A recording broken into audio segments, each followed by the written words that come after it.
Bom, pessoal, agora que nós encerramos a nossa correção, vamos dar continuidade à nossa aula de física. Nós vamos hoje terminar o capítulo de termologia, né? Que foi um capítulo que a gente entendeu em 3 partes pela necessidade do capítulo ser grande, certo? Hoje nós vamos falar sobre as formas de transmissão de calor. Existem 3 formas de transmissão de calor, que é a condução, a irradiação e a convecção.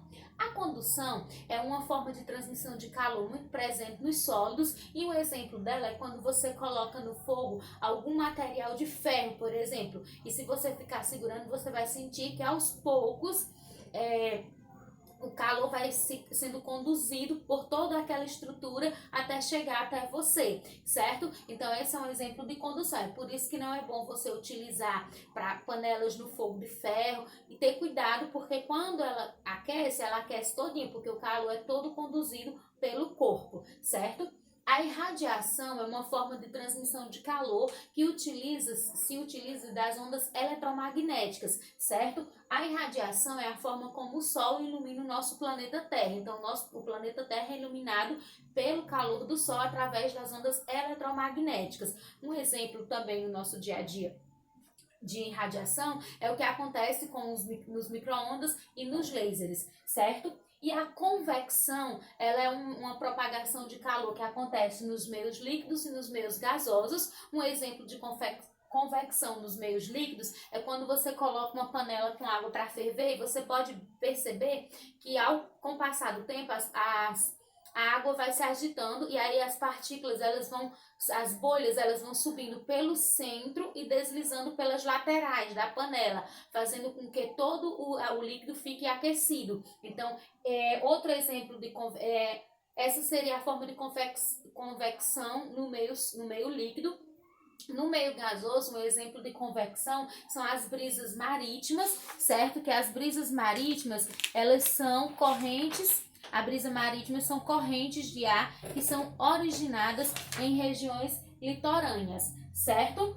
Agora nós vamos falar do calor específico. Então, o que é o calor específico? O calor específico é a quantidade de calor que é necessária para elevar em 1 grau Celsius 1 grama de determinada substância. Como o próprio nome diz, calor específico é uma propriedade específica. A gente já estudou quando vimos matéria, né? Que matéria é tudo que tem massa, ocupa lugar no espaço. Nós percebemos que a propriedade específica é aquela que é própria de cada tipo de matéria. Então, o calor específico é uma propriedade específica e ele se faz referência à quantidade de calor que eu preciso para elevar em 1 grau Celsius 1 grama de determinada substância. E cada substância apresenta o seu próprio calor específico. Na página 260, vocês têm uma tabela onde lá consta alguns valores de calor específico de algumas substâncias.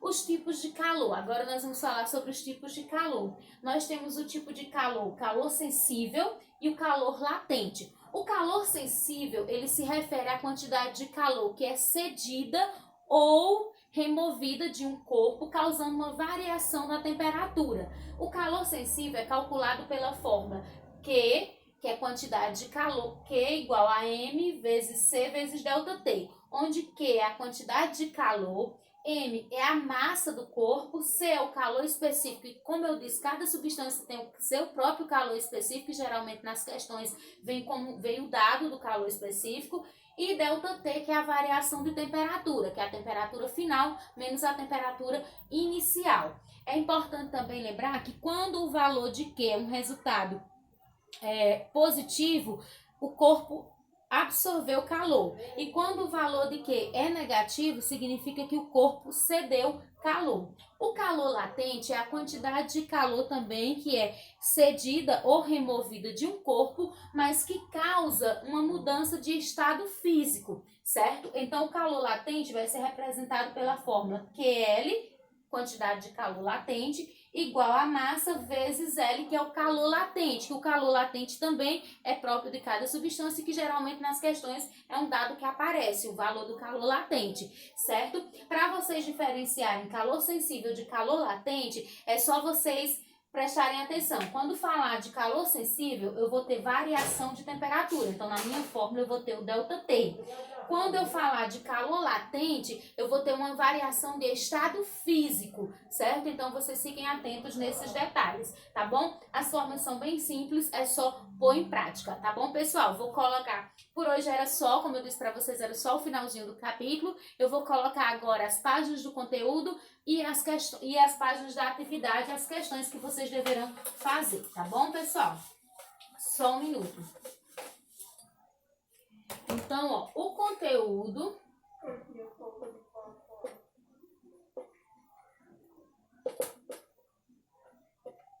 ele vai estar nas páginas 258, bem no finalzinho da 258, que fala de transmissão de calor, até a página 261.